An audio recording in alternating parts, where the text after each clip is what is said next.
spokesperson कि why the Microsoft has gone to Bengaluru. They said because the climate there is good and here the climate is hot. So I want to say that you keep on keeping these type of hot climate and the development will get evaporating from there.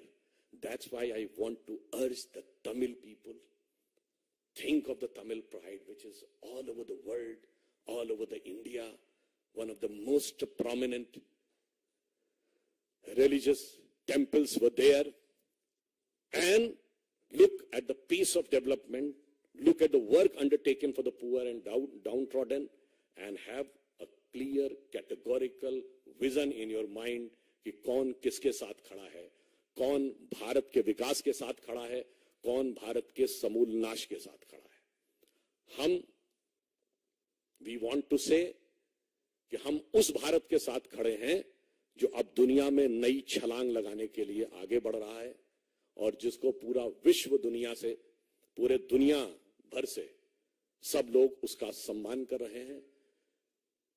तो मैं एक पंक्ति कह के समाप्त करना चाहूंगा कि आवर विजन इज, स्वप्न देखा था कभी वो आज हर धड़कन में है, एक नया भारत बनाने का इरादा मन में है, बढ़ रहे हैं हम प्रगति की ओर उस रफ्तार से, कर रहा है विश्व भी हमको नमन उस पार से. धन्यवाद.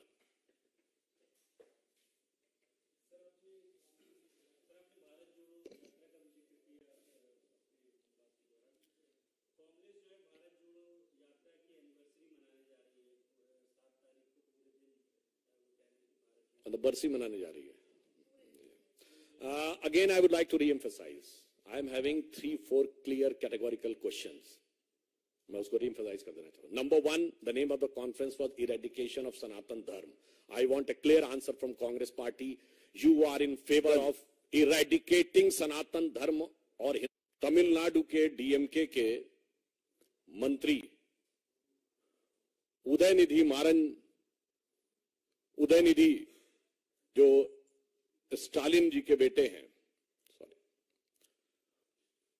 उनका जो एक बयान आया है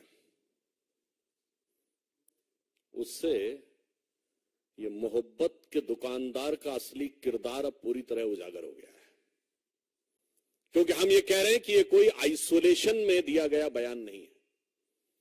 this is not an statement given in isolation, but it is having a complete consequential sequence. आप पिछले कुछ समय से देखिए, बिहार के शिक्षा मंत्री पहले हिंदू धर्म ग्रंथों के बारे में बयान देते हैं, ये भी INDIA/घमंडिया के घटक दल है. फिर उत्तर प्रदेश में स्वामी प्रसाद मौर्य अभी चंद दिन पहले हिंदू धर्म धोखा है बोल चुके हैं. याद करिए, इससे पहले कर्नाटक में वर्तमान में PWD मिनिस्टर सतीश झारकीवली, जो कांग्रेस पार्टी के हैं, मुख्य घटक घमंडिया गठबंधन का, ये बोल चुके हैं हिंदू शब्द बड़ा गंदा है. जब ये कार्यकारी अध्यक्ष हुआ करते थे कर्नाटक प्रदेश कांग्रेस के. गोपाल इटालिया, जो इस समय आम आदमी पार्टी के महासचिव हैं, जो गुजरात आम आदमी पार्टी के अध्यक्ष हुआ करते थे, वो बोल चुके हैं कि मंदिर नहीं जाना चाहिए, देवी देवताओं की पूजा नहीं करनी चाहिए. और अब उससे पूर्व के भी दौर की बात याद करें तो जब ये सत्ता में थे, जैसे आज आदरणीय गृह मंत्री जी ने बात याद दिलाई है कि क्या कहते थे, मुस्लिम should have first right over the national resources of India. इन्होंने अपने मन से तथा कथित हिंदू आतंकवाद की पूरी थ्योरी गढ़ ली थी. याद करिए, जनवरी 2013 यूपीए सरकार के गृह मंत्री सुशील कुमार शिंदे जयपुर में यह बयान देते हैं कि हिंदू टेरर कैंप्स चल रहे हैं. और जब सदन में उनसे पूछा जाता है, आप होम मिनिस्टर हैं, आपने बयान दिया है तो सबूत दीजिए, तो अपना स्टेटमेंट विड्रॉ कर लेते हैं कि मैंने ऐसे ही कहा था. इसलिए ये जो घटनाएं हैं ये केवल ऐसे ही नहीं हो रही हैं. इससे पूर्व भी तमिलनाडु में कोलत्तूर गांव पेरम्बूर जिला, वहां पर कुछ साल पहले यह कह दिया गया कि मुस्लिम समाज की आबादी 70% हो गई है तो मंदिरों में पूजा नहीं होनी चाहिए क्योंकि उनकी धार्मिक भावनाएं हर्ट होती हैं। और इसी गठबंधन के घटक दल डीएमके की सरकार ने उसे एक्सेप्ट कर लिया। वो तो मद्रास हाई कोर्ट ने इंटरवीन किया कि किसी भी समुदाय का बहुमत हो गया है, इसके आधार पर दूसरे समुदाय की पूजा नहीं रोकी जा सकती। केरल से कश्मीर तक सेकुलरिज्म के सारे सूरमा मुंह में दही जमाकर बैठे रहे। और आज जो एक घटना हुई है जिस पर हम आपका ध्यान आकर्षित करने के लिए आए, इस पूरी श्रृंखला को देखिए। और ये जो घटना हुई है इसमें तमिलनाडु के मंत्री उदयनिधि जिस कॉन्फ्रेंस में पार्टिसिपेट कर रहे थे, उस कॉन्फ्रेंस का शीर्षक क्या था? इरेडिकेशन ऑफ सनातन धर्म। ये कोई बाई चांस मुंह से निकला बयान नहीं था, ये बाकायदा एक कॉन्फ्रेंस हो रही है जिसका शीर्षक है इरेडिकेशन ऑफ सनातन धर्म। हिंदी में कहेंगे सनातन धर्म का समूल नाश। इरेडिकेशन की हिंदी हुई सनातन धर्म का समूल नाश। और ऐसा भी नहीं कि वो सीधे बयान दे रहे थे, आप सबने वो क्लिप देखी होगी, पढ़ रहे थे कागज से। इसका मतलब it was well thought after, well written, with a proper design, with a proper conclusion। और यह भी मुझे आश्चर्य हो रहा है, मुंबई में बैठक खत्म हुई और 24 घंटे में धमाका। मैं पूछना चाहता हूं कि ये उदयनिधि को किसने लिख के दिया था कागज, और इसमें इस गठबंधन का क्या रोल है? मुंबई में आपकी बैठक खत्म होती है और 24 घंटे के अंदर आप ये बोल देते हैं कौन सी योजना बनाई थी आपने। और जब आप किसी समुदाय, किसी संस्कृति के समूल नाश की बात करते हैं तो मैं कहना चाहूंगा unequivocally and technically it is the case of hate speech. And we are not having any ray of hope from any government of this INDIA/Ghamandiya Gadbandhan. So I would like to remind that the Honorable Supreme Court of India has given an observation that they will take a suo motu cognizance of any hate speech.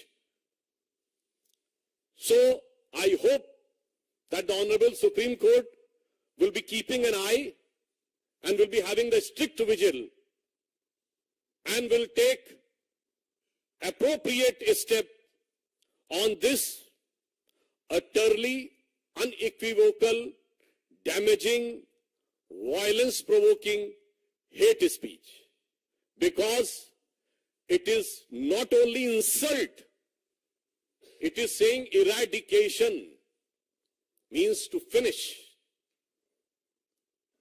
और मैं यह भी कहना चाहता हूं कि कई बार कहा जाता है कि we want to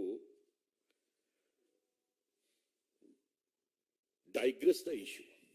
I would like to remind to Mr. Rahul Gandhi that during his so-called Bharat Jodo Yatra, when he was passing through Tamil Nadu, he has taken in his yatra Mr. George Punia, who has openly said that he wears the shoes because he considered the land of Bharat Mata apavitra, and he doesn't want his feet to be touched on this holy land. ये दुकानदार का असली किरदार है, ये मोहब्बत के नाम का हो रहा वोट का असली व्यापार है। और जब डाइग्रेस द इशू की बात करते हैं तो मैं ये भी याद दिलाना चाहता हूं, ये आरोप लगाते हैं कि हम लोग हिंदुत्व की राजनीति करते हैं। मैं याद दिलाना चाहता हूं, जब हम प्रधानमंत्री श्री नरेंद्र मोदी जी के नेतृत्व में जिसके ऊपर ये आरोप लगाते हैं, आज मैं पूछना चाहता हूं इस गठबंधन से, we are having the growth rate of 7.8%, which is highest among all the major economies of the world. मैं पूछना चाहता हूं, ये तथाकथित जो कहते हैं हम विकास की बात कर रहे हैं, इनके दौरे हुकूमत में एक साल बताएं जब पूरे विश्व में सबसे ज्यादा ग्रोथ रेट भारत की हुई हो। नहीं है। ये बताइए, हमारी जब जब सरकार रही है, ग्रोथ रेट महंगाई की दर से ऊपर रही है। इनकी जब जब सरकार रही है, महंगाई की दर ग्रोथ रेट से ऊपर रही है। अरे इनके जमाने में तो वो मजाक उड़ता था, आप सबको याद होगा, इंडिया की ग्रोथ रेट क्या रहती थी? 1.82%। And those who remember in 1980s it was reduced कि भारत तो 2% से ऊपर जा ही नहीं पाएगा, because it is a Hindu rate of growth. That was 2%. और ये वो तब था when they were having almighty, all powerful, 2/3 majority government of Srimati Indira Gandhi's 70s, 1 to 77. Then another 2/3 majority government of Srimati Indira Gandhi, 81 to 84. Then an all-time highest majority government of Rajiv Gandhi, 84 to 89. 2% growth rate. हमारी government आई है, I can say the 7.8% growth rate